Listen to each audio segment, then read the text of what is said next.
Welcome to All Things Moore County, Moore County's weekly radio show, highlighting the many facets of the Sandhills. That includes real estate, lifestyles, community, and neighborhood. And now, from 4 Properties, here's your host, Bill Sahadi. Good morning and welcome to the talk show, All Things Moore County. Dorothy, we probably should have had a Christmas carol. Yeah, we probably should have. Being played. I can stick some in later. Well, it's a pleasure to be able to broadcast a show on Christmas Eve. It's kind of neat when Christmas falls on a Sunday. There's a nice symmetry to the week, and a lot of people would say Christmas should fall on a Sunday, and it gives everybody a weekend to be with family, with friends. We've had a great year. We've had a lot of interesting guests, and I think in some regards it's very appropriate that we're going to have a show today on the Redeemer Church, and we're going to be speaking with some of the members of the church, and John Kenyon in particular. About 6 months ago, I got a phone call at my office, and this gentleman called me, and he was looking for Walter Newton, one of our brokers, working with him, I guess, to find a home. Mm-hmm. And so we talked a little bit, and just in about 3 to 5 minutes that we spoke, John and I found a connection with the Lehigh Valley in Pennsylvania, which we're going to talk about. And Walt was out of town, and I said, let me touch base, get back to you, however it worked. And lo and behold, Jennifer Kirby calls me, contacts me about a month ago, and wants me to meet you, have us get together, and it's a small world. It is a small world. Well, good morning, John. How are you? Doing well. Thank you, Bill. How are you? I'm good. I spent my college years in Pennsylvania, in the Lehigh Valley, and you have a background not just in Pennsylvania, but tell us a little bit about your journey to Moore County. Wow, that's a very in 3 to 4 minutes. Oh, 3 to 4 minutes. Well, my dad worked with Kodak, right? And so they were located in Rochester, New York. So That's I was right. born up there in Rochester, and as a salesman, he got transferred to southeastern PA in the Philly area. Yeah. Would sell graphic arts equipment and chemicals and plates for printing companies. Yeah. And so I pretty much grew up in southeastern Pennsylvania near Philly most of my life, and then I Right. got transferred back to Rochester. So my later years as a teenager were in New York State, and I attended a university up there, and following graduation moved to New York City, the Big Apple.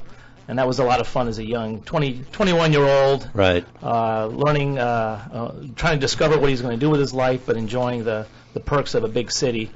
But then decided to go to grad school Right. and to practice law. Right. Nobody in my family had been a lawyer, and my goal at the time, or my aspiration, was to go into politics.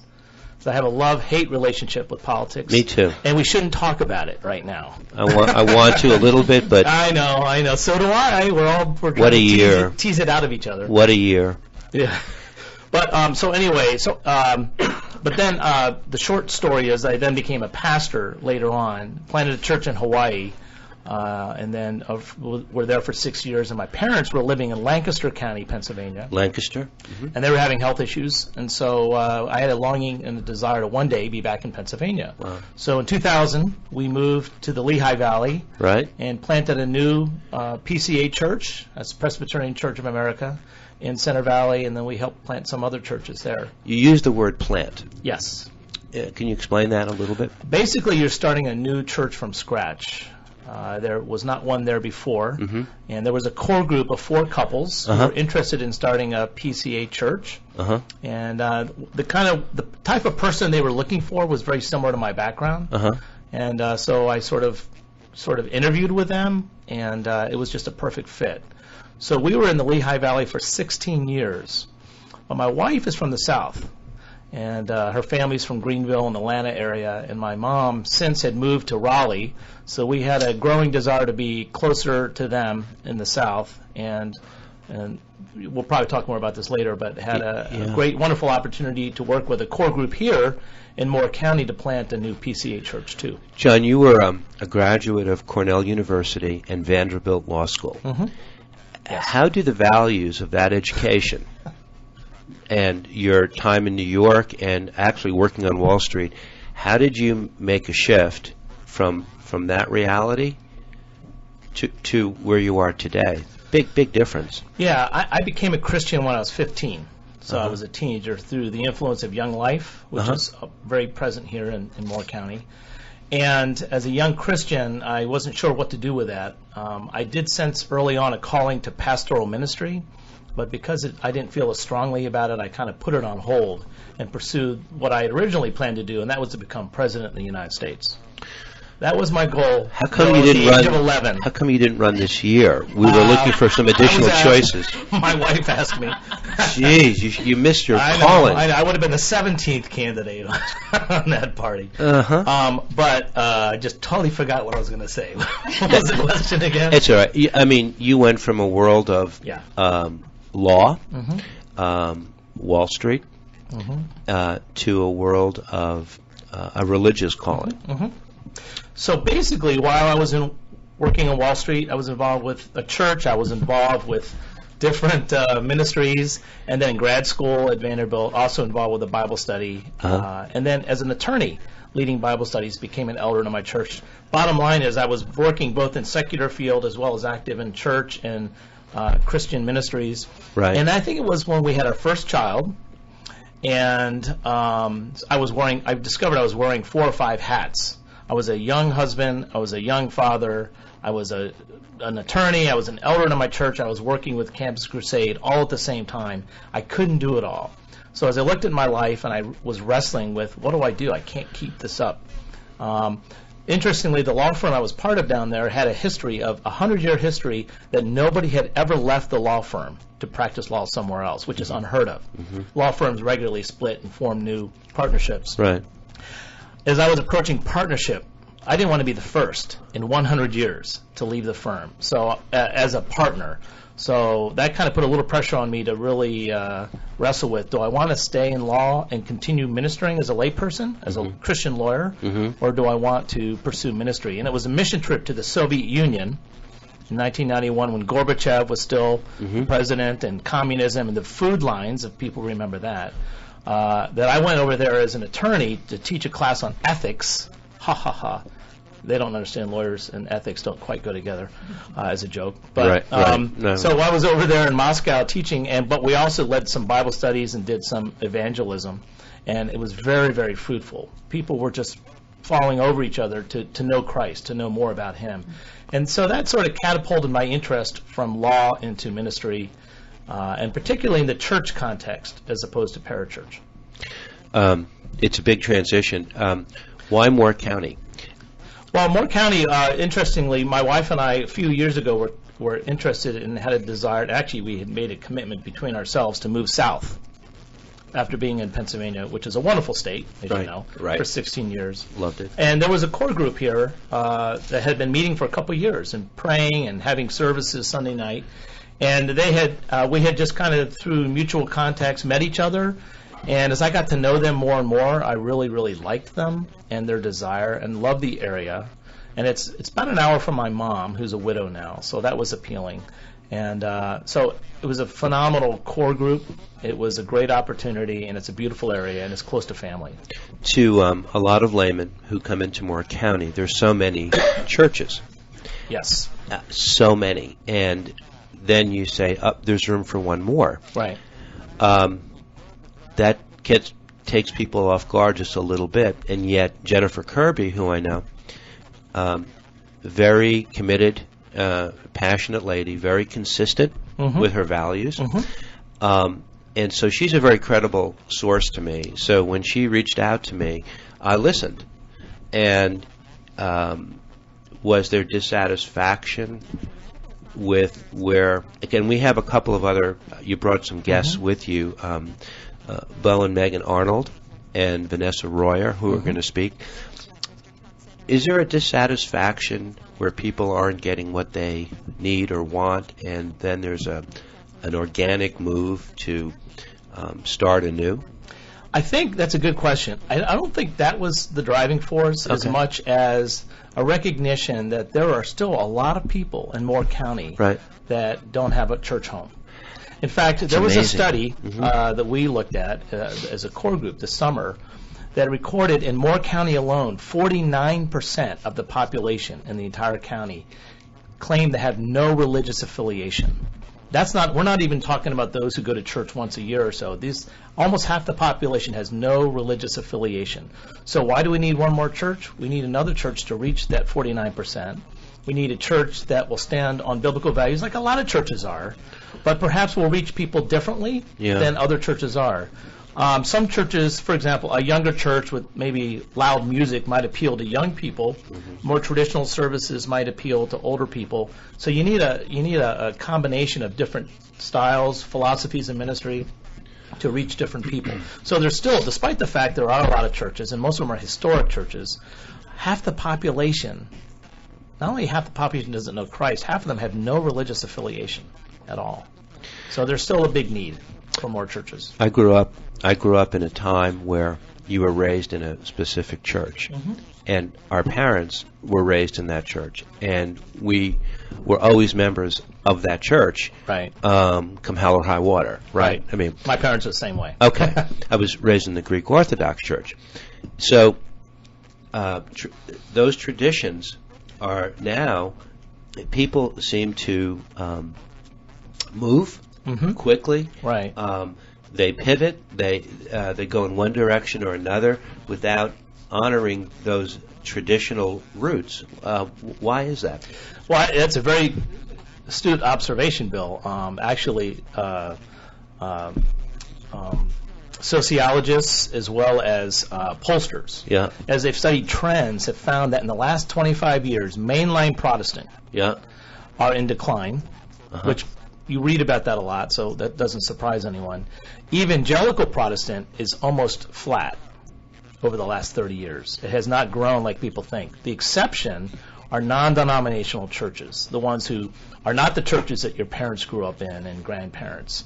They're churches that tend to focus more on the message or a particular niche, but are not affiliated with any denomination or group. Those groups have just boom, like 400% growth in the last 30 years. So I think part of it is people are looking for answers. They're looking for they can Google truth. They can Google, but then you have to always, you go to the good source, Wikipedia, for all the solid truth. Right. But you have to obviously discern and screen it. But they're looking for truth. They're looking for purpose. And I think there are a lot of traditions have kind of lost that, and so the young people are flocking to other churches. Well, we had a show a couple of weeks ago with Jillian Erlacher, who spoke all about millennials and the hard time that they have in trusting institutions. Right. And that's we're going to continue to talk about that. But at this juncture, I want to introduce Bo and Megan Arnold. Good morning, Megan. Good morning, Bill. How are you? Hey, Bo. How did you get drawn to the Redeemer Church?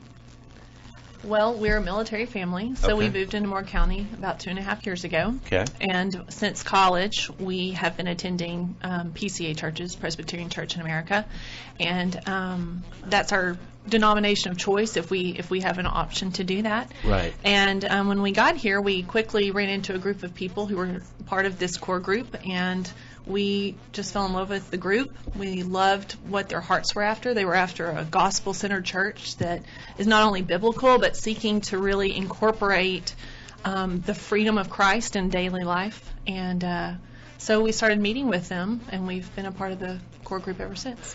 So was it serendipitous the way you all met? Well, if I believed in serendipity, I would say yes, but I don't. We don't believe in serendipity? No, I believe God directed us here. I mean, obviously the military moves us, but I think that God calls the family in addition to that vocation, and so I think we're here for this very reason, to be a part of this church plant.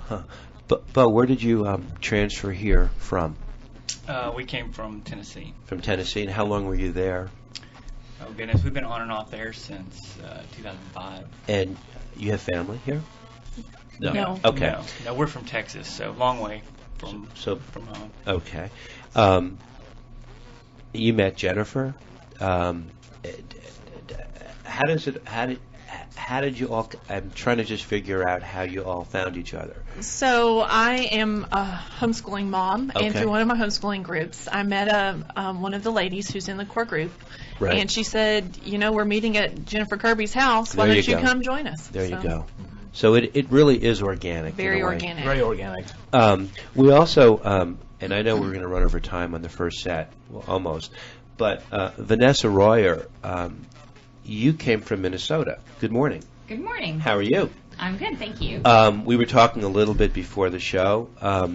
You have 4 children, Yes, sir. and you transferred here, military transfer, Military transfer. live in Aberdeen, Live in Aberdeen. and you are the musical activities director. Is that And the worship arts director. okay? Listening to Megan, is that how you all connected too? Was it through homeschooling? Was it through? Well, our family is good friends with the Arnolds, and we were all together at the same church back at Fort Campbell in Tennessee. Okay. Oh, And so- gotcha. Okay.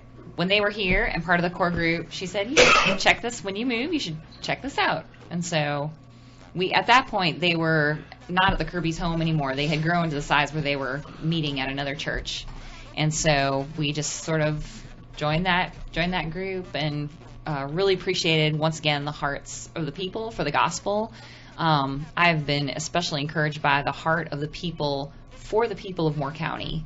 And just wanting to find ways that we can be Christ to this community, that we can serve this community, and that we can point this community to Christ. Okay. The Redeemer Church, you actually have a grand opening, I guess, on the 8th of January. Right. But you have, you are holding services now. We call them exhibition services, trial runs, dry runs, where we're meeting at the O'Neill School Okay. in the Hannah Bradshaw Activity Center. And so it's sort of a private services, limited primarily to the core group and occasional friends and neighbors, but we're just trying to find out where to stand, the sound levels, lighting, all the little details that can disrupt a service. We're trying to figure that out first and get it down so that when we open, we're there to actually love on the people and not have to worry about this cable or this light bulb or that type of thing. So Right.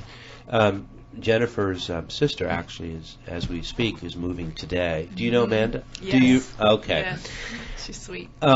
Beyond sweet, yeah. Very principled families. Is the military one of the common denominators of the people that you are that is in your core group right now?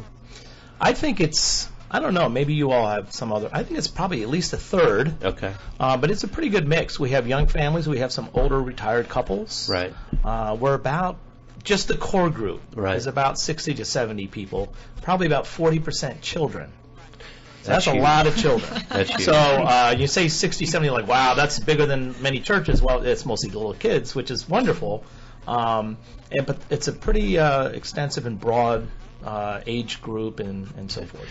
I hear the music coming on, which means we have to cut. We're going to go to break. We're going to be back in the second set. This is All Things Moore County. Only infant so tender and mild, sleep in heavenly peace.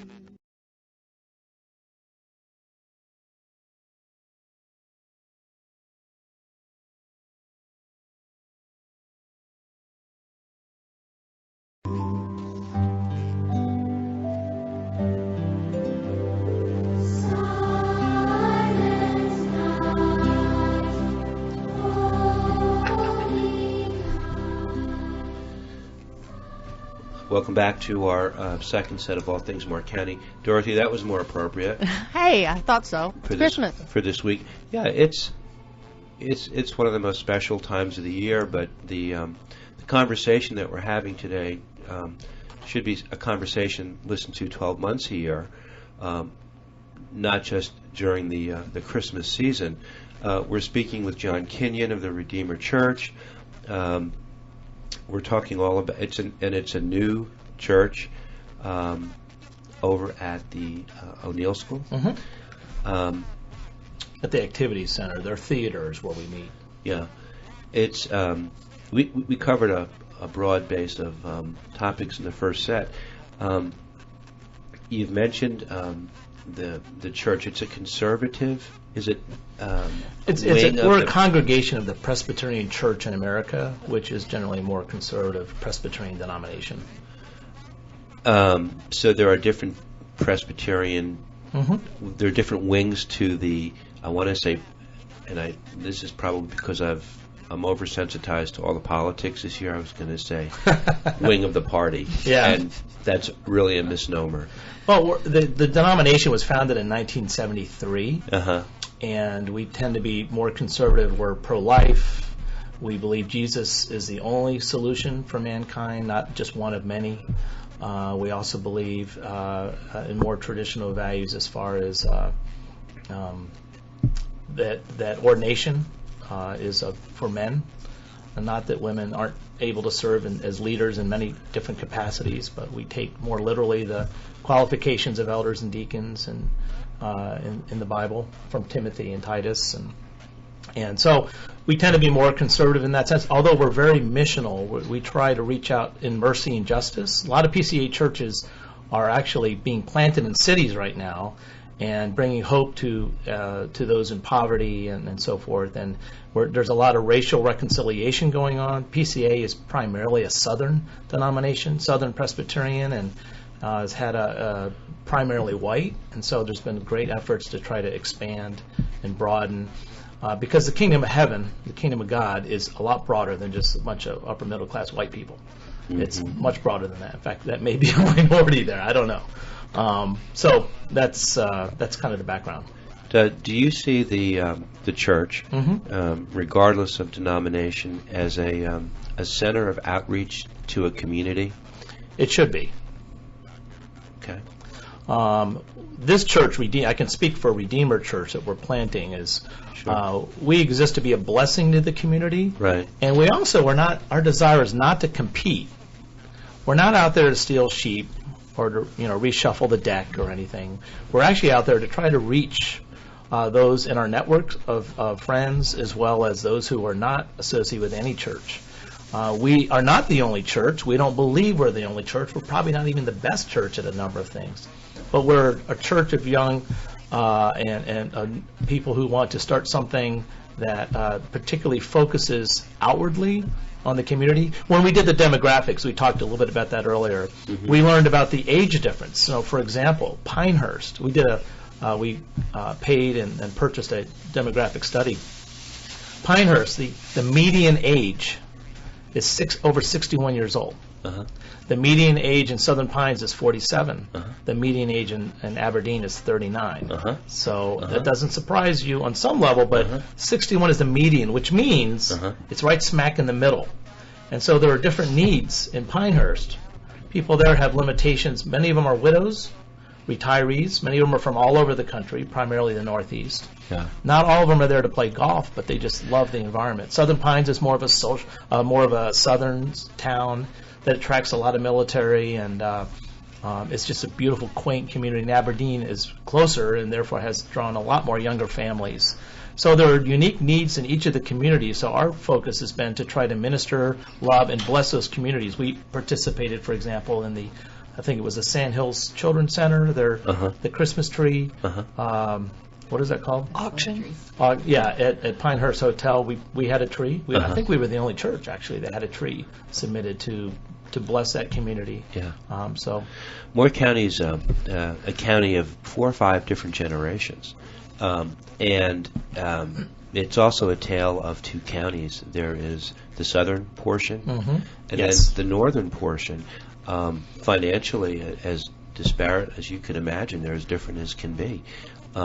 There's poverty, there's wealth. You have the civic generation, all the way down to Generation Z, the millennials. You have a large group out there that you're going to be trying to draw in. Well, actually, what we did, in light of the fact that Moore County is quite large, about 97,000 people, half of that is in the area of Aberdeen, Pinehurst, and Southern Pines. And that's where our people are, principally. Right. So we have identified those 3 communities as our main target. Now, we have drawn people from Whispering Pines and Carthage and West End. out of the county, but Yeah. principally we're focusing on those three. Those are the population centers. Yeah. That's where the people are, so that's why we're focusing there. And- In fact, that's one reason why we like the O'Neill School, because it's right smack between Southern Pines and Pinehurst. Right. And as and I'll ask you all, Vanessa, Bo, Megan, the direct eyeball-to-eyeball contact, reaching out to people organically, one-on-one, is that how you're drawing people into the church, just through word of mouth? People that you know, people that operate in your same world? That's certainly where we're starting. We're starting in our circles, the people that we interact with on a day-to-day basis. Right. We're also reaching out beyond that by mailings and hopefully a great website, and Right. hopefully by just loving people that we come into contact with on a daily basis. We're hoping that they'll see something different about us and wonder what, I'd like to be around them. I'd Right. like to know why they're that way. Yeah. Is it, Vanessa, you're the musical activity, tell me I call it director, but it's... Worship arts director. And tell me about the worship's art director and the role in the church.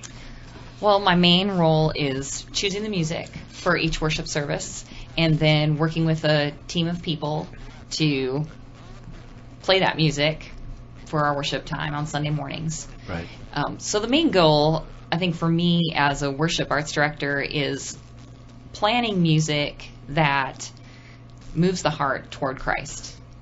And, we hear the word preached, and we can read the word in the Bible, but God, I think, had a special purpose in having music be a part of our worship services. I mean, why do we need it? I think is always a good question, even for me to ask myself, is what is the importance of this? But I think music in a special way, and anybody can relate to. You hear a song on the radio, it brings you back to childhood, to a high school dance, and I think music has a power. You're right.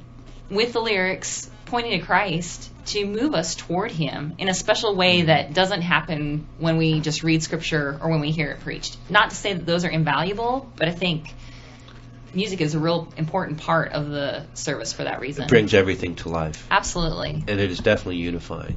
Are you a vocalist? Are you a musician? Both. Okay. She's everything. Is that right? Everything. She's amazingly talented, yes. So is Megan, though. Megan's a phenomenal. I'm only half talented. pianist. Are you don't Megan plays piano on You her appear team. way more than half talented to me. So you're in the musical Yes, I'm ensemble playing as the well. piano at the moment. So you practice each week. I mean, you have a program each week to come in. Okay. Yes. Jolene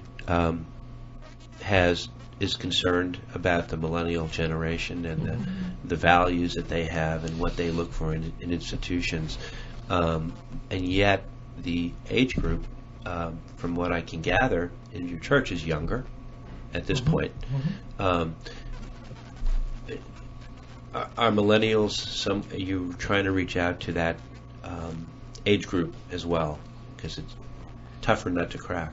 Well, definitely. I mean, I have children who are in the tail end of that age group. So Do you that's really? certainly in my... You really do? Well, I think so, yeah. 16-year-old, and at the end of the millennial age group. Generation Z, I think. Are they Z? Maybe I think Or millennials start at letters in the alphabet. 20 to 35. Is it 20 to 35? I need to talk to Jolene. you need get to talk educated. to Jolene. Yeah.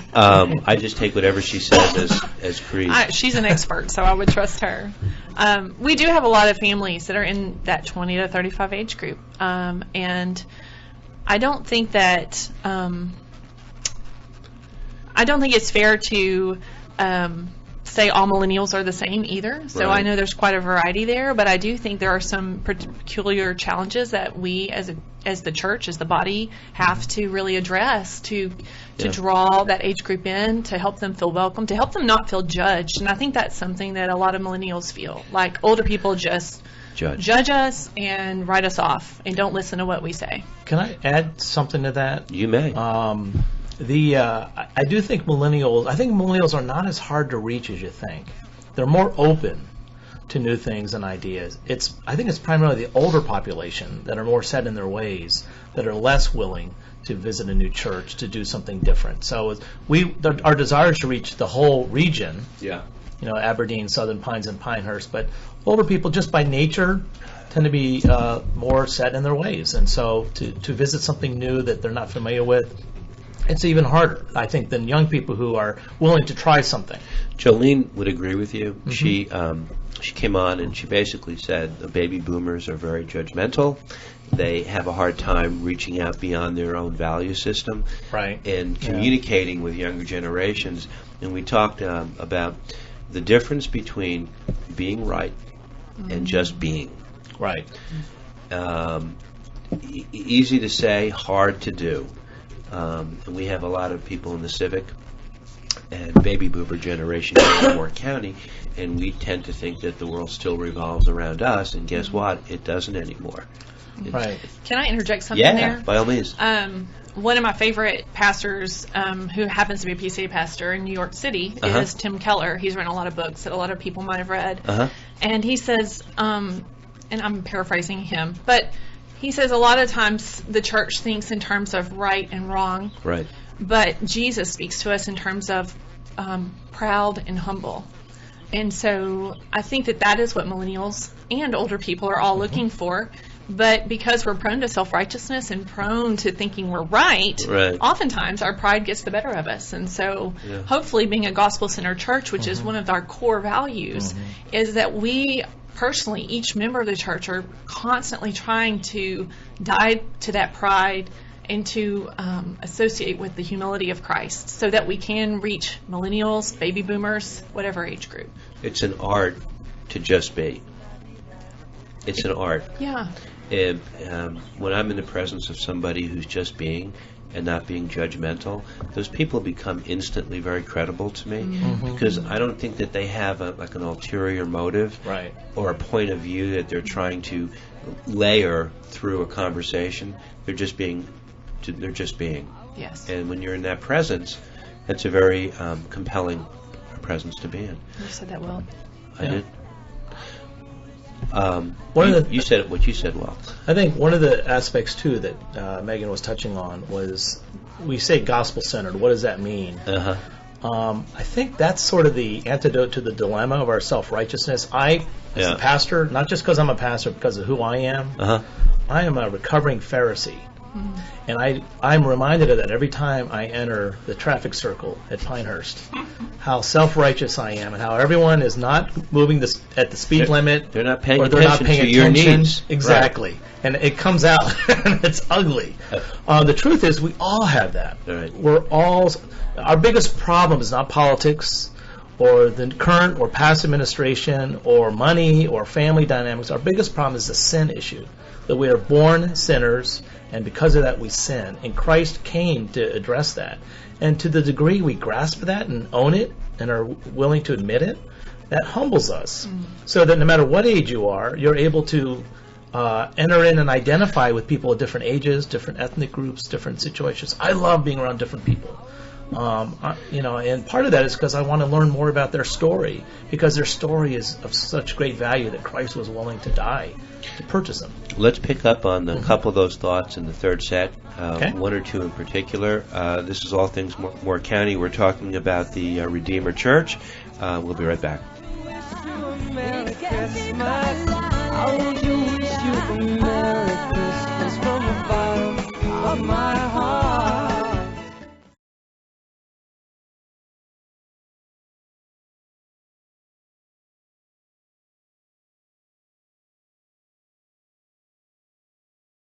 Mi voz con mis deseos a tu alma llegaré. Feliz Navidad, feliz Navidad, Feliz Navidad. feliz Navidad. But very slow. Not the traditional. Feliz Navidad. Welcome back to our third set. That was a nice rendition, Dorothy. That's the Michael Bublé version. Michael Bublé, every Christmas people hear him, but he's a very talented singer. Yes, he is. He needs to do a little bit. He needs to branch out a little bit and not just be known for being a crooner at Christmas time. He does a Christmas show every year, and it's just full of all the right things for the majority of people who tune into the TV, which brings up to me a question. I'm so tired of watching TV. Megan, I'll ask you this question. We were talking in the second set about the difference between being right and just being, and it's a great place to be if you can just be. I'm so tired of the political season. I'm so tired of the factions that are right versus those that they think are wrong. Is the church, is it a safe haven from all that dialogue? Because I'm at a point where I'm ready to just disconnect my cable TV. I can't listen to the talking heads anymore. The shouting, it's really, I've never seen it so bad. Yeah, I agree with you, Bill. And I think that the church is a safe haven and is becoming more so a safe haven.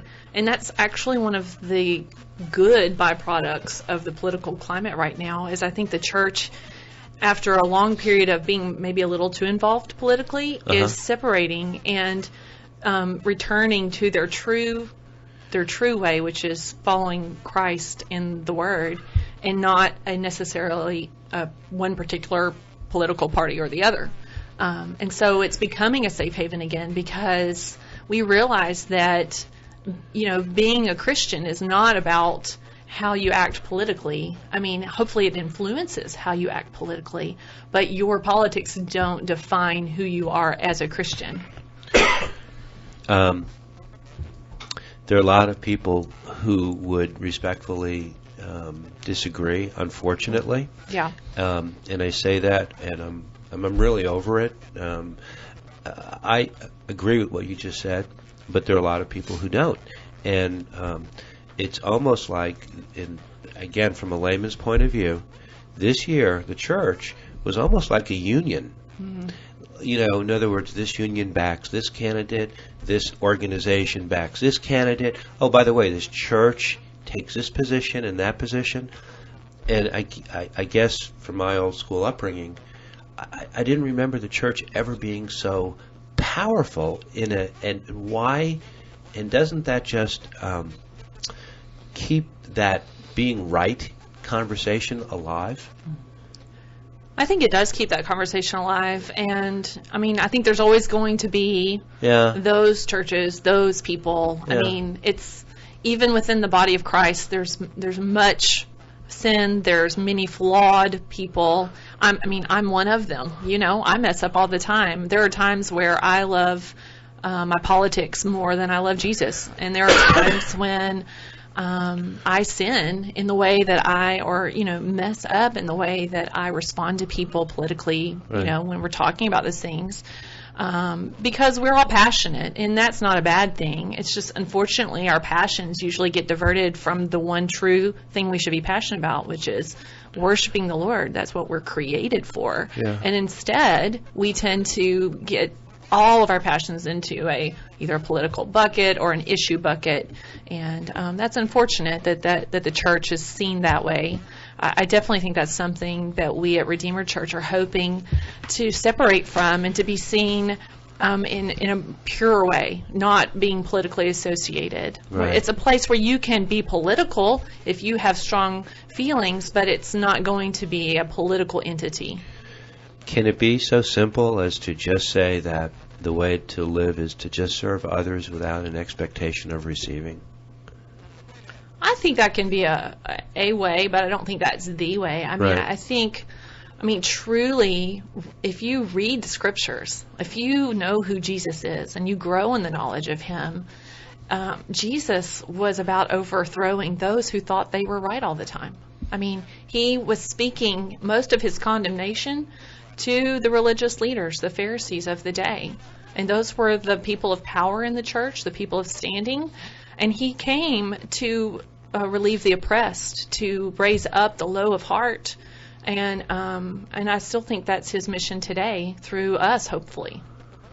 And I think the church forgets that, Bill. Yeah. I think that we tend to put our hope in political systems and parties and candidates and not in Christ ultimately, who is the one who deals with our real problem ultimately. It's not a quick fix to have this candidate or that candidate or this position or this bill pass, although those things need to happen. But the church's role is to declare the glory of God, for the glory of God, the promises of Christ and the hope of salvation in Him. Yeah. And when we mix that and it gets blended with any philosophical, political viewpoint, it just muddies it up. I think politicians from both sides of the aisle have done more damage to the institution by pretending to be one thing, saying one thing but not really meaning it, and the content and the quality and the character of a conversation from the political arena, to me, has absolutely no relationship whatsoever to what it is you're talking about here today. And yet people, we live in a soundbite world, and people get on social media. Information is so readily available. Misinformation is so readily available. Right. And people are trying to be right, so what do? They form an opinion based on, not based on facts. It's a lot of nasty rhetoric. Yeah. Vanessa, I know that I wanted to ask you, maybe I'm just coming across a little bit extreme, but when you get in your music, when you get into the program, that's completely diametrically opposed to what we're talking about. It's be in the moment, be in the music, not be in all the jargon and the political rhetoric. I usually don't think about that stuff See very much that? at all. I'm throwing too many things. Yeah. Well, I think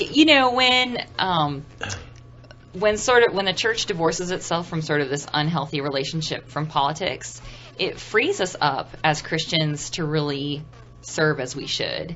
And it also helps us to focus on what our responsibilities are. And so, when I get on Facebook and I start reading all that stuff and my head starts swimming. Take an Advil. Yeah. Well, take it out. Goodness. But what also happens is I start neglecting my family. Right. Because I'm so concerned about that argument and what do I think and what. But you know what? I've got 4 little people at my knees who probably could use mom's service much more than replying to this Facebook feed. Right. And so, and I think, that's just wisdom for the church as on the big picture as well, is that instead of getting involved in all of those arguments, just focus on service, focus on the gospel. Where's Christ in this? How can I be a light? Am I neglecting my family? Am I neglecting my church family because I'm so wrapped up in whatever political things? Is it making my heart angry? Like you're saying, take an Advil. You want to take a break from all of that stuff. Yeah. Take a break from Facebook. Megan and Vanessa are great spokespeople. Sure are. Oh my, both very compelling. And from the heart. And so I listen. I make a judgment. I can't help it. I'm a baby boomer, but my judgment is that they mean exactly what they say, and they're not authentic. Yeah, completely authentic. Both of you, I have to tell you, John. You should be proud. Well, I'm very happy. Yeah. There's some of the reasons why we decided to move here and plant the church. Yeah. And some of the values that they have expressed are the values of this church. Yeah. That, there's enough self-righteousness out there, and we all struggle with it. But, Right. but Christ is that solution. And to the degree that we understand and grasp more and more the holiness and righteousness of God, but at the same time discover through that more and more of our own sin and wretchedness, that the cross gets bigger and bigger, and we love Jesus more and more, which then should lead us to serve and bless and come alongside those who are different and those in need and love them in Jesus' name, not to earn favor because we can't. Right. Jesus did that, but so that we can just express out of love and gratitude what he came to do. Your the O'Neill School is on Airport Road. 3300. 3300 Airport Road. You also have a website coming up www.redeemerchurchpca.org, which I guess goes live in about a week or so. By the end of this week. Oh, okay. Or actually, when this is being Yeah. aired, it will be up. Okay. Your service is held when on Sundays? 10 a.m. 10 a.m. on Sundays. So our opening is actually January 8th, open to the public. 10 a.m. Many people in the Aberdeen, Southern Pines, Pinehurst area will receive some direct mail pieces Yeah. prior to the meeting and then even after Right. as an invitation. A year from now, if we were sitting at this table, what would you say to me you were most proud of? What goals had you met in the first 12 months if we were here a year from now? Well, our vision Okay. is to glorify God. It's basically based on the Lord's Prayer. Our Father who art in heaven, hallowed be your name. We want to glorify God in everything we do, which is a little bit hard to, at any one point, say, hey, we're doing that, although you can see it and witness it. We want His kingdom to come here on earth as it is in heaven, but particularly not just in Moore County, but across the globe. Right. But through two primary means. One is by making gospel-centered disciples. So it's taking individuals, children and adults, and growing them and and the Holy Spirit taking that, and through the gospel values, shaping and molding them in the likeness of Christ individually, but then also to plant. Part of our vision is to plant other churches. Right. So there hopefully will be more.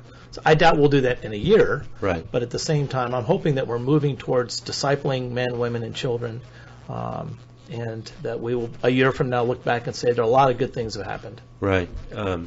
My instinct tells me that there will be a lot of good things that will happen.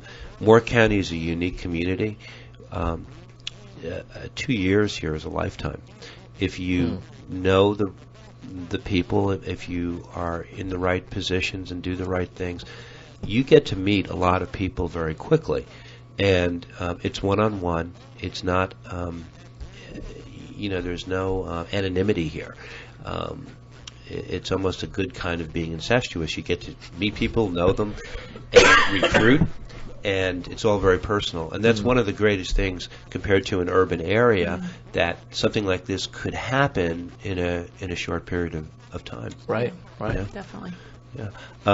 You guys are all great spokespeople.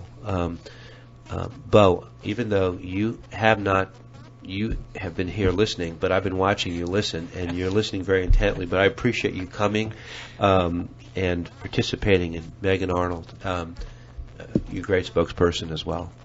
You're a great host, Bill. Thanks. And I mean that. I'm actually thinking back to some of the things you said. I'm like, no, he was really right. I wish I'd thought on that longer before I spoke. My mom wishes she were alive to hear you say that. And Vanessa, you also are. Both these ladies are outstanding spokespeople. I buy into your credibility right away. It's just a judgment call. People are transparent. People can look through if it's about you or if it's about them. And I get the strong feeling that at this table, it's about others. It's not about yourself. That's the goal, right? Mm-hmm. Yeah, a year from now, I'd love to hear people say they lived out what they said on Bill's show. That would be awesome. Well, you're invited back. You're invited back to do that. And John Kenyon from the Lehigh Valley and some of our common roots. We hope to cross paths with you this year, and probably we'll hear a lot of good things about you as we go. So I guess we wish everyone a Merry Christmas. Yeah, Merry Christmas. Merry Christmas, everyone. And it's a privilege to have you guys on the show this particular weekend. Thank you. Thank you. Merry for Christmas having to us. everybody. Thank you. Thank Merry you all. Christmas. Have a great Christmas. Oh, come, let us adore Him. Oh, come, let us